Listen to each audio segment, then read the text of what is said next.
Assalamualaikum warahmatullahi wabarakatuh. Salam dan bahagia Bapak Ibu Guru Hebat. Ketemu lagi dengan saya Mida Fitri, CGP Angkatan 7 Kabupaten Agam. Dalam modul kali ini yaitu aksi nyata modul 1.4 mengenai budaya.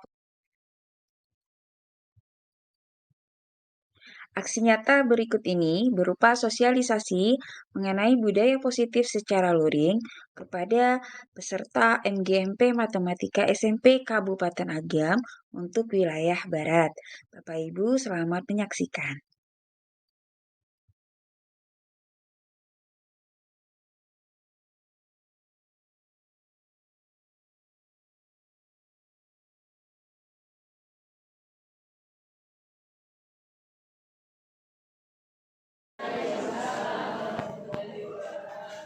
Nah, selamat siang Bapak Ibu semuanya, anggota MGMP Matematika wilayah Agam Barat untuk Kabupaten Agam.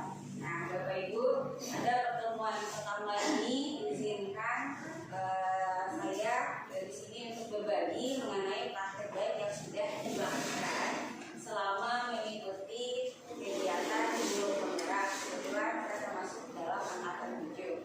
Nah, kami sudah berbahas mengenai modul 1 sampai 1.4. Nah, berikut adalah hal-hal yang rasanya bisa dibagikan ke teman-teman. Mudah-mudahan menginspirasi nantinya bisa dipraktekkan juga di kelas. Tapi di sini Mida berbagi bukan menggurui ya Bapak Ibu ya, karena di sini banyak yang senior mungkin daripada Mida, bukan menggurui tapi berbagi kita berbagi. Mana tahu nanti dari Mida ada yang bisa dipelajari, dari Bapak Ibu juga ada yang bisa kita bagi nanti di sini.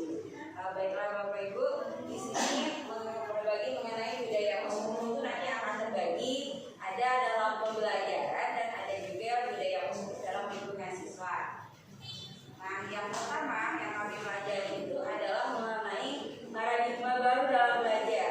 Mungkin selama ini kita sudah berusaha di dalam kelas agar pembelajaran kita itu berpusat pada siswa. Nah, inilah salah satu bapak pendidikan kita yang sekarang digadang-gadang sebagai ikon kurikulum merdeka ya Bapak Ibu ya, Bapak Ki Hajar Dewantara. Apa filosofi Bapak Ki Hajar Dewantara?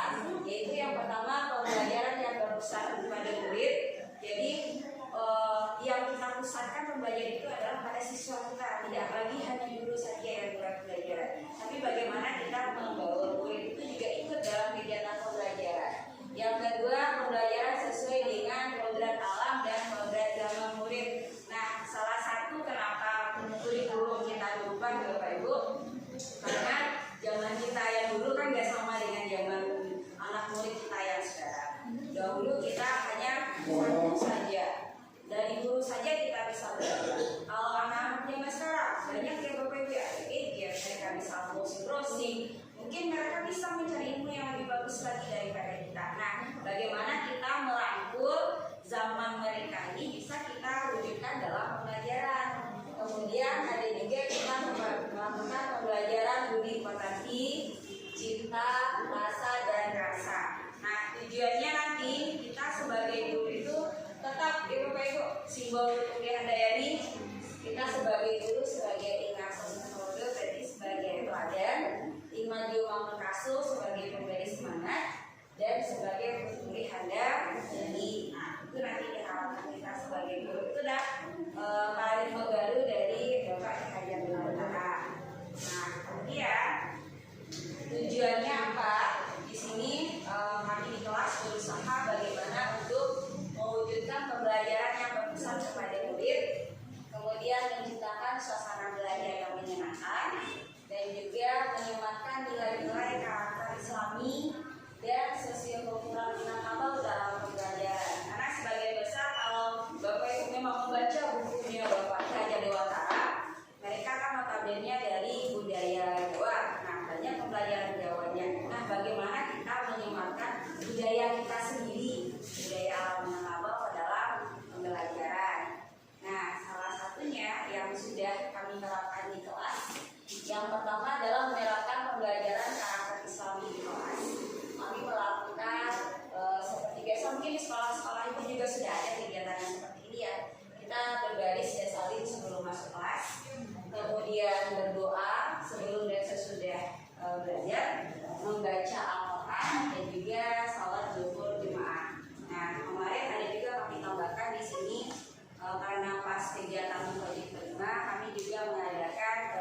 pelatihan jemaah untuk kelas video. Itu salah satu kegiatan yang kami praktekkan di sekolah sebagai implementasi pembelajaran cara Islami pada siswa.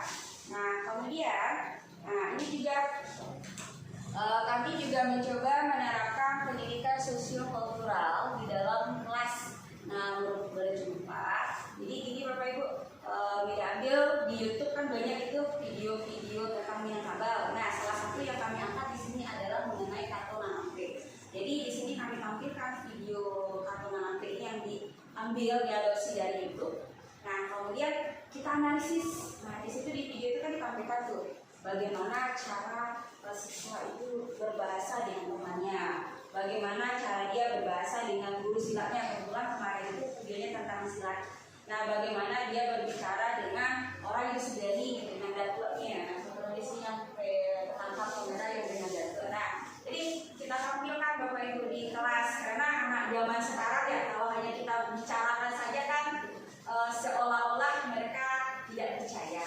Nah jadi kita tampilkan videonya, kemudian dari video itu kita analisis Bapak Ibu. Jadi pas mereka bergaul dengan teman, nah ini gimana bahasanya, cocok gak dengan kartu Nanampe?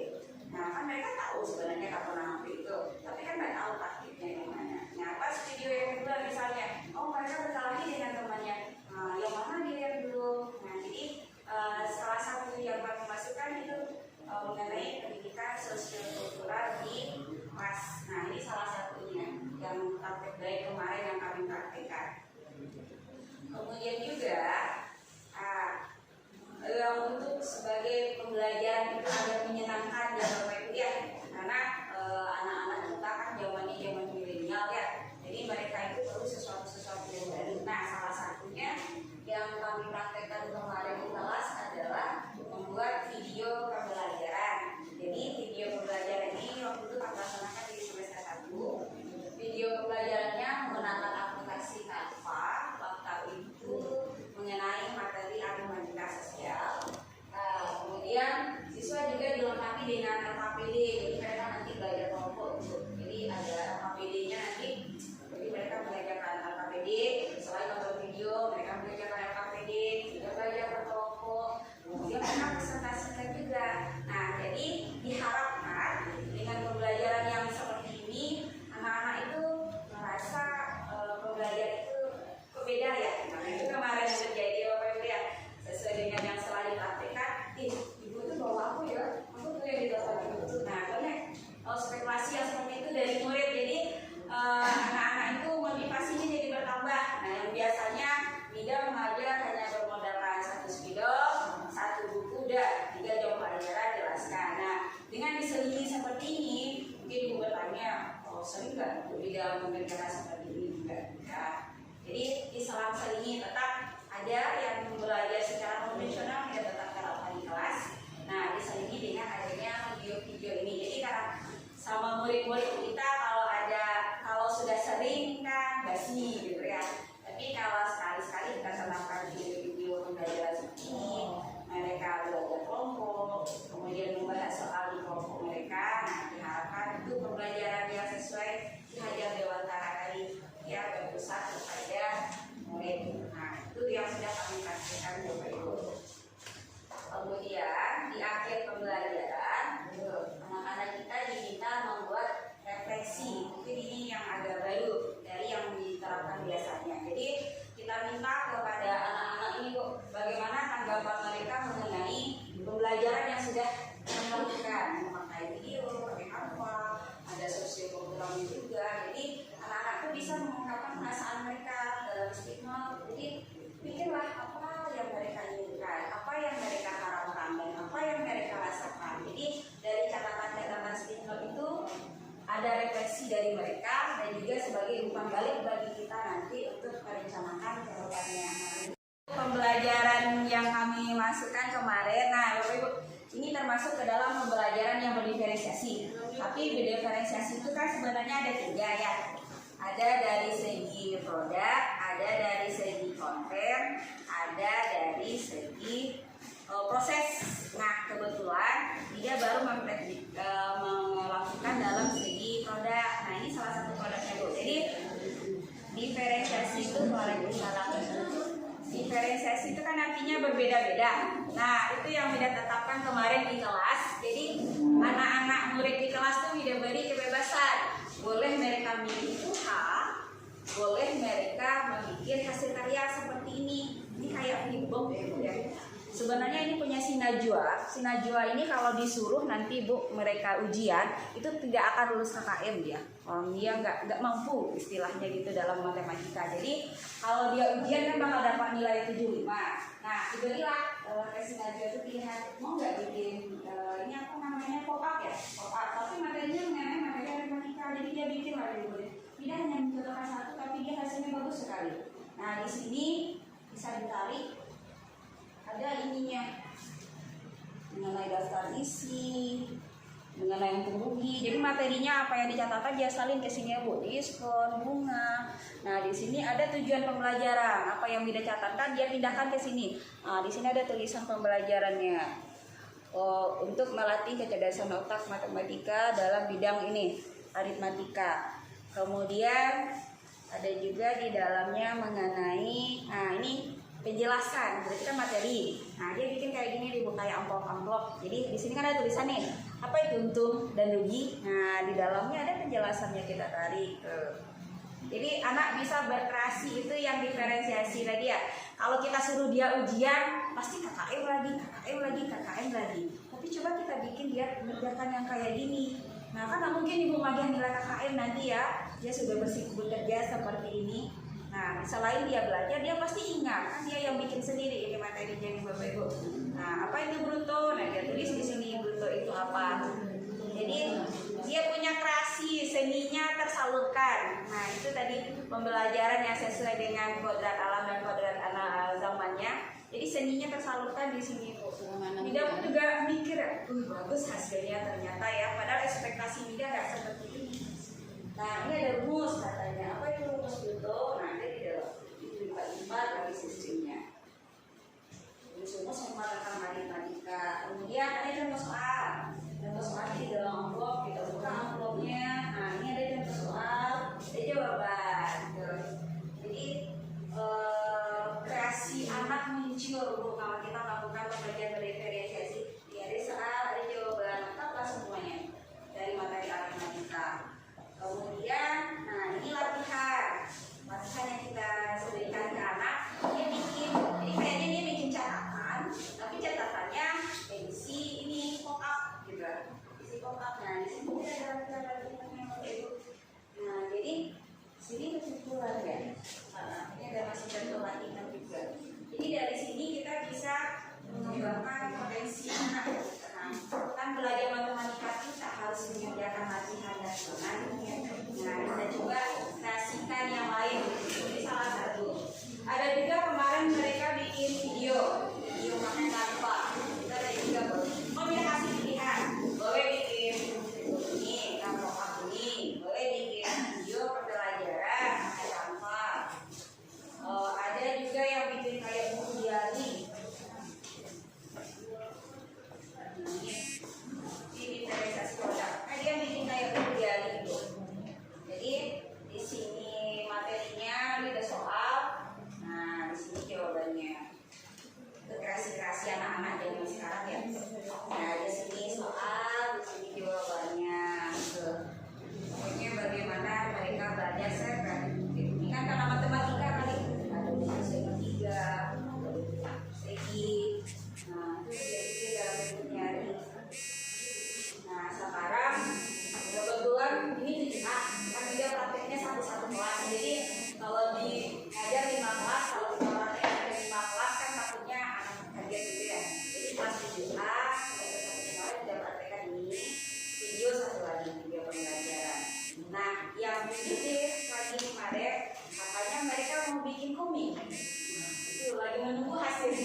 lagi selama melakukan guru PTK.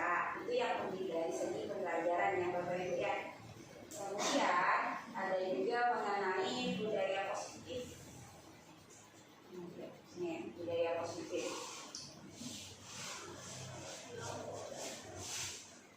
Mengenai budaya positif. Yang tadi ada pertanyaan Bapak Ibu, yang mengenai pembelajaran tadi ada pertanyaan atau ada yang ragu gitu, dipertanyakan bagaimana hasilnya atau dari apa yang dikerjakan, ada yang ditanyakan. Oh iya, yang tugas ini ya. Waktu itu kan ini tugasnya pribadi Bu. Kenapa pribadi? Kami takut nanti ada yang numpang nama, jadi kan nampak hasil karya anak. Nah ini Mida kasih waktu itu sekitar 1 bulan. Jadi kan belajar materi sekarang ini kita ujian kan ada 3 minggu, lama kan 4 minggu. Nah dari awal tuh Mida sampaikan, kalian nanti boleh pilih loh setelah kita mengerjakan materi, boleh kalian mau buka, boleh mengerjakan ini. Jadi dari awal dia kan udah mikir, nanti waktu 1 bulan untuk mengerjakan ini. Kebetulan sih ada banyak, cuma Mida bawa cuma 2, ada 1 lagi yang besar. Tapi itu loh waktu terima rapor aku, yang terima rapor itu kan orang tua murid. Nah itu tanggapan orang tua murid kan bilang nih, bagaimana sih Najwa ini Bu? Kalau Najwa dilihat dari kesehariannya ya seperti itulah, tidak bisa. Maksudnya tergolong yang menengah. Kalau kita paksakan rasanya dia sudah berusaha semaksimal mungkin, tapi yang namanya kemampuan anak kan nggak bisa. Kan dia munculnya mungkin waktu di SMP baru muncul, nanti di SMA baru muncul. Nah makanya salah satunya kan waktu mengerjakan ini kan dia tanya Bu kepada orang tuanya, iya Bu katanya bapak itu semangat, biasanya belajar matematika itu paling malas katanya, susah ribet, tapi waktu mengerjakan ini semangat sekali Bu katanya orang tuanya. Pulang sekolah dia makan langsung dikerjakan ini, tapi bagi dia mengerjakan seminggu katanya. Dia mengerjakan ini seminggu katanya. Mental ini mungkin yang susah kan ini pakai karton nih. Kalau di sini dalamnya seminggu Bu mengerjakannya, tapi rutin kata orang tuanya kerjakan. Rutin ya mengerjakannya. Jadi kaget tidak pas lihat ya. Rasanya ekspektasi tidak kayak gini kan masih seperti ini. Rasanya nggak ada ekspektasinya seperti ini banget di sini. Ternyata sininya tinggi. Itu yang nggak tampak dari kami. Ternyata ada anak yang kita kira memang matematikanya tidak mampu,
saja kan sudah berat ya Bapak Ibu ya. Matematika saja sudah berat. Apalagi kalau kita tekankan dia di latihan yang banyak. Padahal mereka kurang mampu gitu. Tapi kita harus paksakan juga mereka nilainya harus aktif. Jadi kan ujung-ujungnya nanti CBSA, nyalin punya temannya hanya untuk agar tugasnya lengkap. Nah, jadi salah satunya bagaimana untuk menciptakan itu, kita cobalah anak-anak itu mencari sesuai dengan bakat mereka. Gitu, Bapak Ibu. Nah, terkait dengan budaya positif, kalau budaya positif ini lingkupnya sudah besar ya Bu. Kalau tadi pembelajaran lingkupnya di kelas, kalau ini mengenai budaya positif ini sudah lingkupan di kelas dan di luar kelas. Budaya positif adalah kita mewujudkan visi salah satu visi guru kerja, yaitu adanya pembiasaan positif yang dilakukan sehingga menjadi budaya ya. Jadi kita lakukan kebiasaan positif. Kalau kebiasaan itu sudah lama dilakukan, diharapkan dia menjadi budaya positif di sekolah. Nah, budaya positif itu diharapkan nanti agar siswa merasa aman, nyaman dia berada di sekolah. Kemudian sehingga tujuan pembelajaran yang menurut Ki Hajar Dewantara tadi, yang pembelajaran yang menyenangkan itu bisa tercapai. Nah, itu ya yang budaya positif. Nah, kalau ini materinya lagi ya Bapak Ibu. Jadi konsep budaya positif ini ada mengenai disiplin positif, ada mengenai teori kontrol. Ini dalam rangka kita menangani siswa-siswa yang agak unik nih Bu. Terus teori motivasi mengenai hukuman dan penghargaan, dan juga mengenai kebutuhan dasar manusia, keyakinan kelas dan segitiga disiplin. Nah, apa itu disiplin positif? Nah, selama ini kita kan beragam. Disiplin itu anak datang ke sekolah pakainya harus sesuai dengan aturan sekolah. Aturan sekolah itu kita buat sendiri dan wajib dan harus dipatuhi oleh murid. Jadi anak itu mematuhi aturan sekolah itu karena ada sanksi dan hukuman, kan itu biasanya ya Bu. Jadi disiplin positif itu disiplin yang berasal dari diri sendiri. Jadi diharapkan disiplin itu muncul dari anak, dari diri sendiri, karena ada rasa tanggung jawab yang muncul dari dalam dirinya dalam melaksanakan suatu tindakan yang sesuai dengan hati nurani tanpa ada paksaan atau karena ini dihargai oleh siapapun. Jadi itu kita harapkan Bu, disiplin positif. Jadi lingkupnya sudah luas.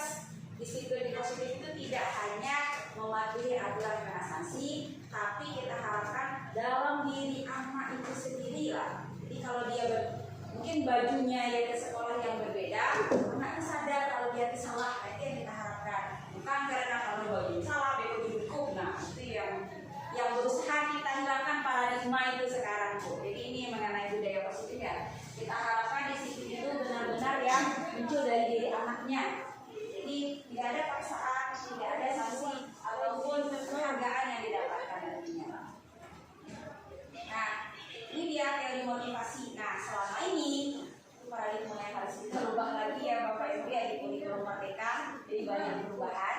Nah, selama ini motivasi anak itu dalam mematuhi aturan di sekolah atau mengenai disiplin di sekolah itu untuk menghindari hukuman, itu yang pasti. Jadi mereka taat peraturan itu supaya tidak dihukum. Motivasi yang pertama. Motivasi yang kedua, karena mendapatkan imbalan dan penghargaan. Nah, tapi yang dua motivasi ini kenapa berusaha untuk kita hilangkan pemikiran yang seperti ini? Anggaplah yang pertama hukuman. Berarti kalau dia tidak taat aturan, anak itu dihukum. Nah, pada saat pelaksanaan hukuman, kan tidak semua anak yang menerima ya Bapak Ibu ya. Jadi ibarat kita menghukum anak, pasti anak itu ada wongkol, pastinya tidak setuju. Nah, itu yang harus paradigma itu yang harus kita berusaha sedikit demi sedikit kita hilangkan Bapak Ibu. Jadi hukuman yang kita berikan ke anak itu tidak boleh hukuman yang bersifat fisik. Nah, itu yang harus dihilangkan satu persatu. Kemudian yang kedua, kalau motivasinya ada imbalan atau penghargaan. Nah, bagaimana kalau tidak ada imbalannya? Misalkan anak itu datang hari ke sekolah, nanti diberi hadiah, diberi reward. Nah, masalahnya kalau seandainya reward itu tidak ada lagi, nah berarti itu anak nggak jadi disiplin lagi karena motivasinya karena reward. Nah, jadi kita harapkan motivasinya itu yang ketiga nih Bapak Ibu, untuk menjadi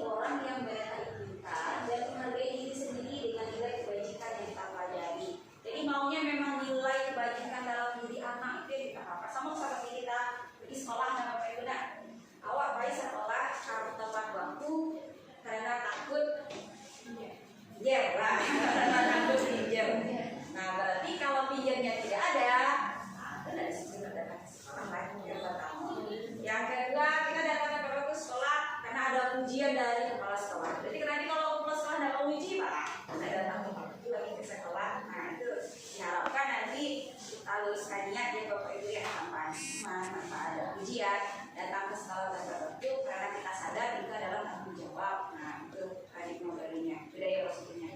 Yang tanggung jawab kita yang berasal dari dalam diri.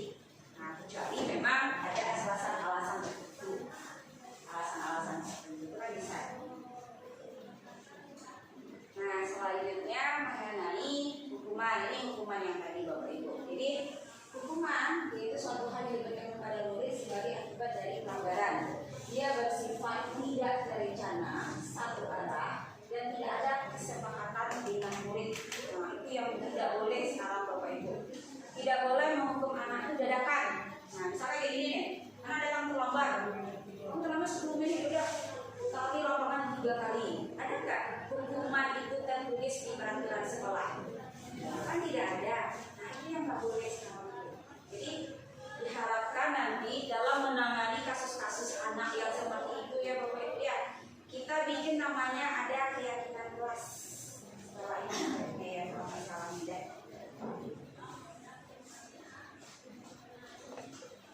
Nah ini keyakinan kelas. Jadi kita bikin namanya keyakinan kelas. Bukan bapak ibu mulai dulu di dalam kelas, nanti baru cakupannya sekolah yang lebih besar. Jadi di kelas yang namanya keyakinan kelas itu sebuah ketetapan atau aturan kelas yang disepakati dan telah dijelaskan bersama. Jadi kita membuat kesepakatan dengan anak itu tahu dan mereka juga ikut menciptakan apa-apa peraturan-peraturan kelasnya. Nah pembentukan kesepakatan kelas merupakan disiplin positif dari siswa sehingga siswa dengan kesadaran penuh melaksanakan ketentuan tersebut dengan penuh tanggung jawab. Jadi kayak gini nih bapak ibu prakteknya kemarin sudah dipraktekkan di kelas ya. Jadi awak bikin kesepakatan sama anak di kelas. Misal tidak boleh terlambat masuk kelas, toleransi terlambat hanya 3 menit atau 5 menit maksimal. Nah kan awak sepakat sama anak bu, berarti awak boleh sanksi sama anak. Seandainya jika kamu terlambat, nah apa sanksinya? Ini anak itu yang kesepakatan kelas. Jadi sanksi-sanksi dari tidak sesuai mereka dengan aturan yang kita bikin, kita sepakati dengan anak. Misalnya kata anak, bu kalau awak terlambat ini hukumannya apa? Bukan hukuman istilahnya ya, sanksinya apa? Itu belajarnya ditambah 5 menit lagi misalnya. Atau pas ibu mencatat nanti kamu yang piket bertanggung jawab untuk menghapuskan misalnya. Tapi jangan hukuman yang fisik ya bu ya, agak piket di depan kaki satu ya. Jangan yang seperti itu. Atau terlambat 5 menit hafalan ayat 2 ayat minimal. Nah itu boleh. Tapi kita sepakati dengan siswa. Nah itu yang sepakatan kelas. Jadi bukan aturan yang kita ciptakan anak harus patuhi, tidak. Sepakatlah anak itu dengan itu. Yang mana yang mereka sepakati. Nah diharapkan kalau aturan itu muncul dari mereka dan mereka sepakati bersama. Nah diharapkan motivasi mereka supaya tidak datang ke kelas itu tidak gara-gara hukumannya sanksi kan mereka sudah sepakat. Nah mungkin ini susah untuk awal-awal, banyaknya yang berulang sana. Tapi kan namanya pembelajaran itu kan berulang dibiasakan. Mudah-mudahan mereka mengerti. Nah itu yang diterapkan kesepakatan kelas jadinya kita. Jadi nggak ada hukuman-hukuman, peraturan-peraturan itu nggak ada lagi.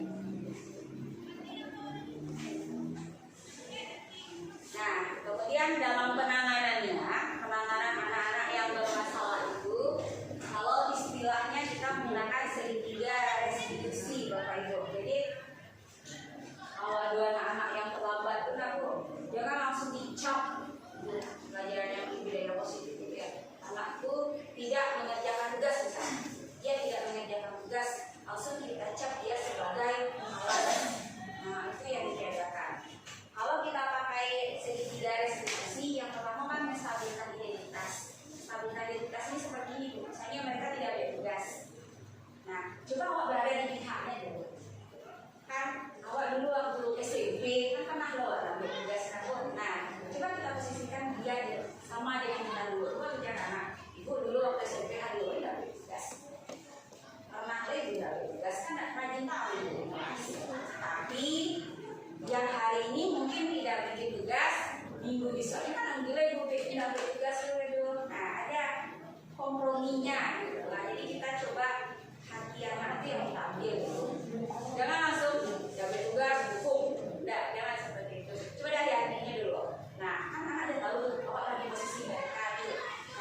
kasus yang pertama itu ada murid Mida namanya Azaki, dia kelas 3.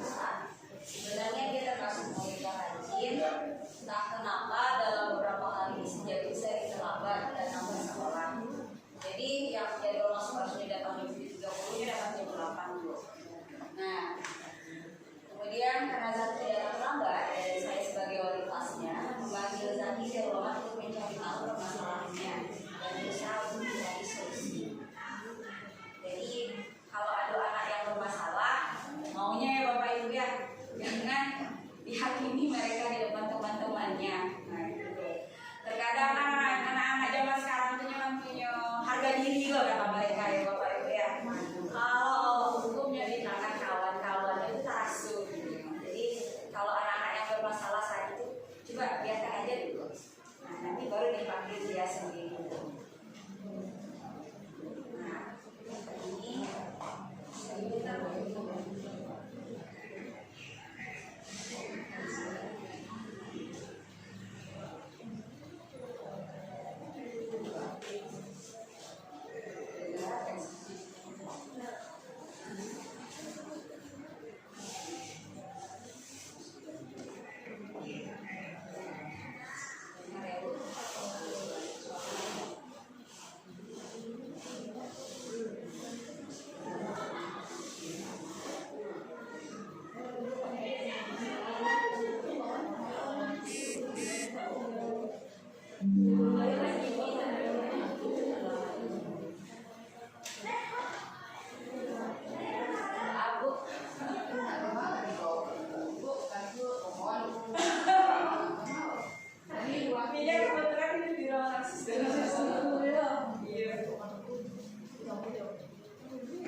setelah itu dilihat dari cara berpakaiannya, ini juga sering bergaya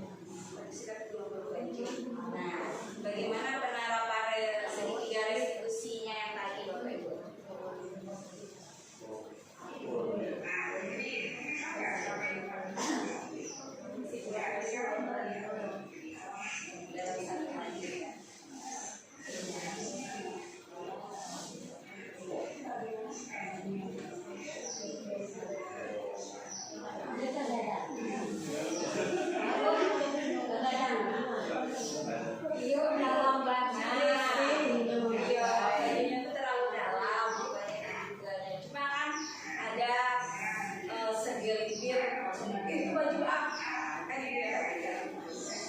Wah, baju sebenarnya. Nah, tapi diharapkan kayak gitu kan. Awak yang batayno, jadi anak sadar karena kita pertanyakan. Ya.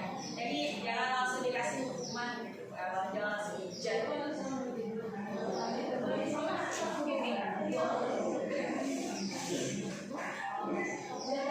Tapi dia masih bahagia loh, Bapak ya. Karena ini kan salah satu anak baik dari Korea. Jadi baru-baru belajar, tidak sempurna bana yang tidak menanyakan tidak sempurna. Baru-baru belajar.